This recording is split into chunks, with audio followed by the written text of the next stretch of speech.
Friends, welcome to Alice taste. 2 ആഴ്ചത്തെ ഇടവേളയ്ക്ക് ശേഷം വീണ്ടും ഞാൻ എത്തിയിരിക്കുകയാണ്. എനിക്ക് സുഖമില്ലാതെ കിടക്കുകയായിരുന്നു കേട്ടോ. അതുകൊണ്ടാണ് 2 ആഴ്ച എനിക്ക് വീഡിയോ ചെയ്യാൻ പറ്റാതെ പോയത്. അപ്പോൾ ഒന്ന് സെറ്റായി വരുന്നു. അപ്പം ഞാൻ വിചാരിച്ചു ഇന്നൊരു തോരൻ, ഒരു ശീമച്ചക്ക അല്ലെങ്കിൽ കടച്ചക്ക കൊണ്ടൊരു തോരൻ വയ്ക്കാമെന്ന് വിചാരിച്ചു. അങ്ങനെ ഒരു വെറൈറ്റി തോരനാണ് തയ്യാറാക്കിയിരിക്കുന്നത്. അപ്പോൾ എല്ലാവരും ഇത് കണ്ട് ചെയ്ത് നോക്കണം. ഇഷ്ടപ്പെടുന്നെങ്കിൽ ലൈക്ക് ചെയ്യുകയും ഷെയർ ചെയ്യുക കാണും കേട്ടോ. തോരൻ തയ്യാറാക്കാനായിട്ട് ഈ വലുപ്പത്തിലുള്ള ഒരു ശീമച്ചക്കയാണ് എടുത്തിരിക്കുന്നത്. കടച്ചക്കയെന്നും പറയും, ശീമച്ചക്കയെന്നും. ഇത് നമുക്കിങ്ങനെ പെട്ടെന്ന് ചെറുതാക്കി കഷ്ണങ്ങളാക്കണം. ഇത് തൊലി കളയണം. നമുക്ക് റൗണ്ടിനങ്ങ് കട്ട് ചെയ്യാം.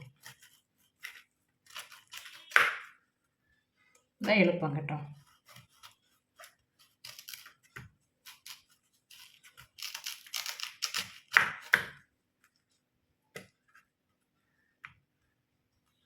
ഈ രീതിക്ക് കട്ട് ചെയ്തെടുക്കാം.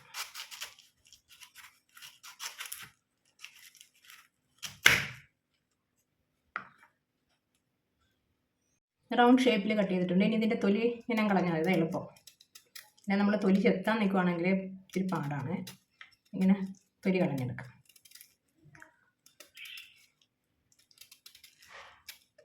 ഇതെല്ലാം തൊലി ഇങ്ങനെ കളഞ്ഞെടുത്തിട്ട് നമുക്ക് ചോപ്പറിലിട്ടൊന്ന് ചോപ്പ് ചെയ്തെടുക്കാം. ഇവിടെ കുറച്ച് നരമ്പുണ്ട്, അതുകൂടെ ഒട്ടിക്കളയാം.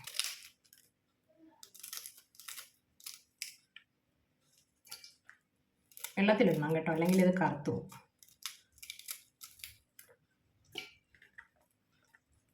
പിന്നെ എല്ലാ കഷ്ണവും തൊലി കളഞ്ഞെടുത്തിട്ട് പിന്നെ ചെറുതായിട്ട് ചോപ്പ് ചെയ്തെടുക്കാം.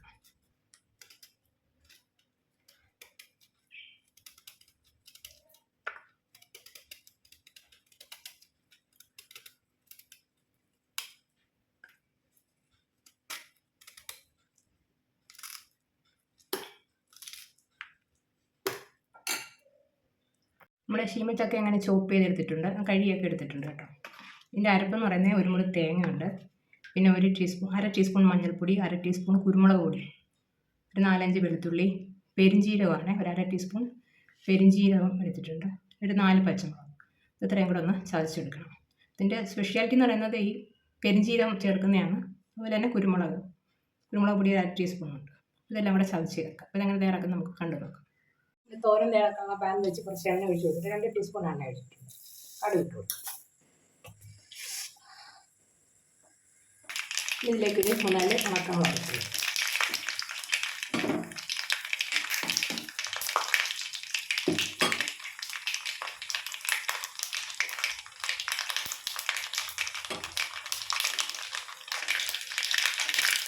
നമുക്കിതിലേക്ക് അരിഞ്ഞിട്ടിരിക്കുന്ന ശീമച്ചക്ക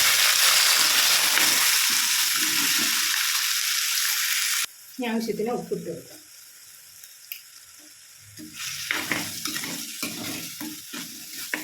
അതിനുശേഷം നമുക്ക് കുറച്ച് കറിവേപ്പിലയും ചതച്ച് വെച്ചിരിക്കുന്ന അരപ്പൂട്ട്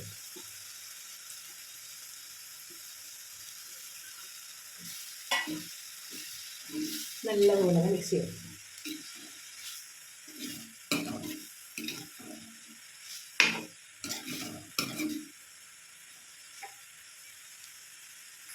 മിക്സ് ചെയ്തിട്ടുണ്ട്. ഇതിലേക്ക് ഒരു 2 ടേബിൾ സ്പൂൺ വെള്ളമാണ് ഒഴിച്ചത്. നല്ല ചക്കയ്ക്കകത്ത് വെള്ളമുണ്ട്, ഇത് വെന്ത് കിട്ടാൻ വേണ്ടി ഇത്ര മതി. ഇത് നമുക്കിതിനെ ഒന്ന് അടച്ചു വെച്ച് വേവിക്കാം. ഇത്രയേ ഉള്ളൂ.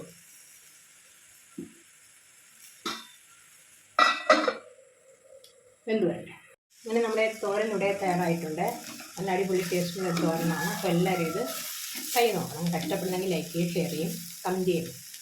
Okay, thank you.